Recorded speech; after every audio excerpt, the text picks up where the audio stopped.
ada orang yang mau dikirim ke rumah, terus kan muncul pasti pertanyaan satu, dapat dari mana kamu alamatnya? Itu dari awalnya tuh dari situ Kak sebenarnya gitu kan. Nah karena dia berperilaku seperti itu, jiwa-jiwa cegil aku meronta-ronta ya kan.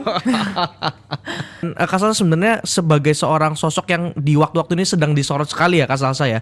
Kak Salsa sendiri ini sebenarnya sempat nggak sih mengalami yang namanya intimidasi mungkin atau doxing atau bahkan mungkin serangan digital Kak sejak menyuarakan 17+8 ini. Dan bagaimana nih Kak Salsa dan tim ini dan rekan-rekan lainnya itu bisa antisipasi hal tersebut? Silakan Kak Salsa. Ya, sebenarnya topik ini kan meledak jadi besar itu karena saat aku menantang debat secara profesional, yang aku dapati itu kan adalah aksi-aksi yang melawan hukum gitu ya Kak. Dari mulai ada orang yang mau dikirim ke rumah gitu kan, terus setelah itu juga dia mengakui sendiri gitu kan, itu kan dipublish di story-nya dia, saya cuma mau main. Terus kan muncul pasti pertanyaan satu, dapat dari mana kamu alamatnya? Ya kan, karena kita tidak saling kenal. Kedua, mau main siapa yang mengundang kamu? Kamu tidak boleh masuk ke pekarangan rumah orang tanpa adanya undangan dari orang tersebut, itu perbuatan melanggar hukum. Ada ayatnya gitu kan. Nah, itu dari awalnya tuh dari situ Kak sebenarnya gitu kan. Nah, karena dia berperilaku seperti itu, jiwa-jiwa cegil aku meronta-ronta ya kan. Dia maksudnya dia agak gimana ya, agak salah menantang orang gitu, karena nggak semua orang itu takut saat diintimidasi, nggak semua orang itu diam saat dibungkam. Ada beberapa orang-orang cegil seperti aku yang kalau diperlakukan seperti itu, kita semakin membara membabi buta kelojotan, guling-guling gitu kan. Maksudnya kita semakin ngerasa wah makin nggak adil, dan itu contoh Kak, itu cuma satu contoh yang aku rasa itu pasti sudah jadi pola Kak. Dan aku sudah menemukan bukti-bukti bahwa itu sudah menjadi pola. Jadi pembungkaman itu bukan cuma terjadi kepada aku, itu udah terjadi sebelum-sebelumnya. Dan metodenya sama Kak. Jadi kalau ada orang yang mengkritisi, langsung dibuka tuh. Bahkan ada tweetnya yang aku temukan gitu kan. Oh nama kamu ini, alamat kamu ini. Itu dia publish loh, di tweet loh. Secara publik dia mengatakan seperti itu. Gitu. Jadi memang udah sistematik ya Kak. Dan setelah aku banyak bersuara gitu, apalagi yang sudah keluar tuntutan ini, terus aku semakin menekan yang lain-lain gitu kan, muncullah banyak apa ya, maksudnya buzzer-buzzer dan doxing-doxing di sosial media, mulai dari mempertanyakan, aduh awalnya tuh yang, setelah itu terjadi kan yang awalnya lucu itu adalah tiba-tiba KTP aku di-up kan semuanya gitu, di thread dengan nama ibu, tanggal lahir, alamat, dan lain sebagainya. Terus dituduh LGBT aktivis pertamanya kan. Ini lucu banget ya karena Denmark udah melegalkan LGBT sebagai negara pertama di tahun 1980. Lah terus aku ngapain mau aktivitas LGBT lagi gitu kan?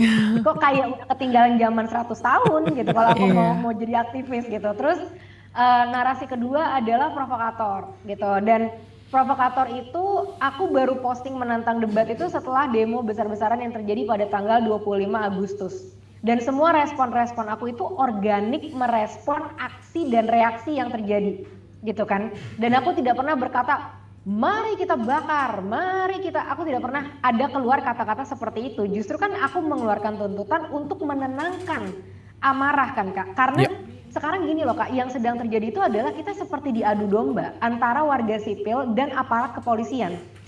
Gitu kan, jadi ada amarah dari warga sipil bertemu dengan pihak kepolisian yang juga mereka memang sedang bertugas gitu. Dan amarah ketemu dengan perasaan terancam, akhirnya apa? Chaos kan yang terjadi gitu. Nah, aku mau meredam itu, udah ayo.